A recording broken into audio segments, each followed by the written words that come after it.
एक ऐसा देश जहां पर लोगों को दुनिया से छिपा कर रखा जाता है, कदम कदम पर सरकार की निगरानी रहती है और एक छोटी सी गलती आपकी जान ले सकती है। जरा सोचिए, एक ऐसी जगह जहां आपको यह भी पता नहीं कि दुनिया में इंटरनेट कैसा होता है, जहाँ रेडियो पर सिर्फ वही दिखाया जाता है जो सरकार चाहती है। एक ऐसी जगह जहाँ बोलना, हंसना, रोना, घूमना, यहाँ तक कि शॉपिंग करना सब सरकार के इजाजत से होता है। आखिर क्यों नॉर्थ कोरिया में इंटरनेट इतना सीमित है? नॉर्थ कोरिया से अगर कोई आदमी भागने की कोशिश करता है और पकड़ा जाता है तो उसके साथ क्या होता है? आखिर क्यों नॉर्थ कोरिया को नर्क कहा जाता है? आखिर क्यों नॉर्थ कोरिया के सभी घरों में किम जोंग उन और उनके पिता की तस्वीरें लगाई जाती हैं? नॉर्थ कोरिया में केवल 4 चैनल आते हैं और उनमें भी किम जोंग उन और उनके फैमिली के बारे में बताया जाता है। नॉर्थ कोरिया में आम नागरिकों को असली इंटरनेट इस्तेमाल करने की आजादी नहीं है। जो भी जानकारी उन्हें मिलती है वह सरकार के कंट्रोल में होता है और ज्यादातर सरकारी प्रचार में बहस होती है। इस वजह से लोग दुनिया के बारे में सही और पूरी जानकारी नहीं जान पाते हैं। आखिर क्यों नॉर्थ कोरिया को नरक कहा जाता है? यहाँ की रोजमर्रा की जिंदगी बाहर की दुनिया से बिल्कुल अलग है। सुबह सूरज निकलने से पहले लोग खेतों या मजदूरी के लिए अपने घर से निकल जाते हैं। शहरों में लोग बस या पैदल अपने काम पर जाते हैं। हर गली और सड़क पर किम परिवार के पोस्टर और नारे होते हैं जो वफादारी याद दिलाती है। ज्यादातर घर सरकार द्वारा बनाए गए अपार्टमेंट हैं।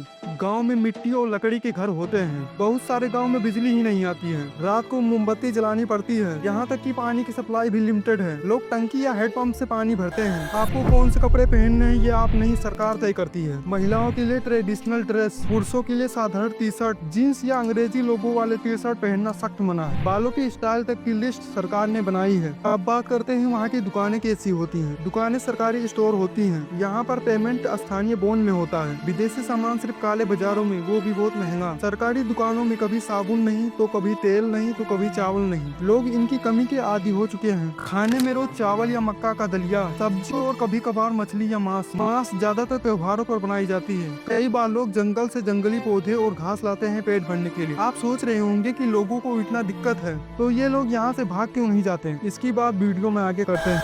अब बात करते हैं कि नॉर्थ कोरिया में मातम क्यों मनाया जाता है। 8 जुलाई और 17 दिसंबर को मातम मनाया जाता है। इन तारीखों पर सरकार की निगरानी और सख्त हो जाती है। आखिर क्या है इन दोनों तारीखों में जिसके कारण उत्तर कोरिया के लोग इन तारीखों को शोक दिवस के रूप में मनाते हैं? इन दोनों तारीखों पर किसी को कुछ करने की इजाजत नहीं है, जैसे रोना, हंसना, नाचना, बाहर घूमना, कुछ भी करने का परमिशन नहीं है। यह सिलसिला लगभग 10 दिनों तक चलता है। इन 10 दिनों में अगर किसी की मृत्यु भी हो जाए तो उनका अंतिम संस्कार करने की अनुमति नहीं है। गलती से किसी ने यह नियम तोड़ा तो उसकी सजा सिर्फ और सिर्फ मौत है। 8 जुलाई और 17 दिसंबर को किम जोंग उन के पिता किम जोंग इल और उनके दादा किम इल सूंग की मृत्यु हुई थी, इसलिए वहाँ के लोग इसे शोक दिवस के रूप में मनाते हैं। ये बात सबको पता है कि नॉर्थ कोरिया में 15 हेयर स्टाइल के अलावा अगर कोई दूसरा हेयर स्टाइल कटाता है तो उसे पकड़कर जेल में बंद कर दिया जाता है। लेकिन ये बात बहुत कम लोग जानते हैं कि उत्तर कोरिया में जींस पहनना भी एक जुर्म है। वहाँ अगर किसी को भी जींस पहने देख लिया गया तो उसे तुरंत सलाखों के पीछे ढकेल दिया जाता है। अगर कोई व्यक्ति नॉर्थ कोरिया से भागने की कोशिश या देश छोड़ने की कोशिश करता है और पकड़ा जाता है तो उसे वहीं खत्म कर दिया जाता है या फिर उसे बंदी बना लिया जाता है।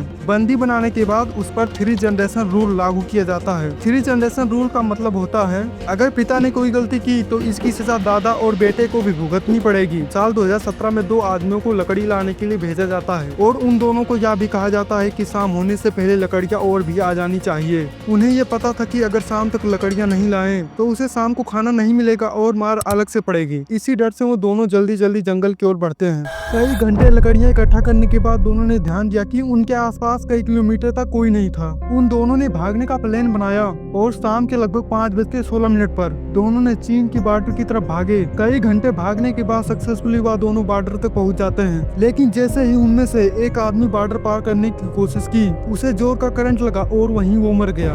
ये सब देखकर दूसरा आदमी बहुत डर गया, लेकिन उसने हिम्मत नहीं हारी और वह किसी न किसी तरह से बॉर्डर पार कर लेता है। बहुत सारे आदमी जो भागने में सफल रहे और भागकर सीधा चीन की तरफ गए, लेकिन चीन की सरकार ने उन्हें दोबारा नॉर्थ कोरिया भेज दिया। उसके बाद उन आदमियों के साथ साथ उनकी 3 पीढ़ियों को भी या तो फांसी दे दी जाती है या तो उनसे इतना काम करवाया जाता है कि आखिर क्यों नॉर्थ कोरिया के सभी घरों में किम जोंग उन और उनके पिता की तस्वीरें लगाई जाती हैं। उत्तर कोरिया में हर घर में किम जोंग उन के पिता किम जोंग इल और उनके दादा किम इल सूंग की तस्वीरें लगाने होने के कारण देश के सत्ता की वंशानुगत दावा और राजवंशीय शासन को मजबूत बनाए रखना है। नॉर्थ कोरिया में हर घर में उनके नेता की तस्वीरें होनी चाहिए और जिनके घरों में तस्वीरें नहीं होती उन्हें जेल में बंद कर दिया जाता है या तो फांसी दे दी जाती है। ये बात हमेशा ध्यान रखें कि उन दोनों की तस्वीर दीवार की सबसे ऊंची पोजीशन पर होना चाहिए।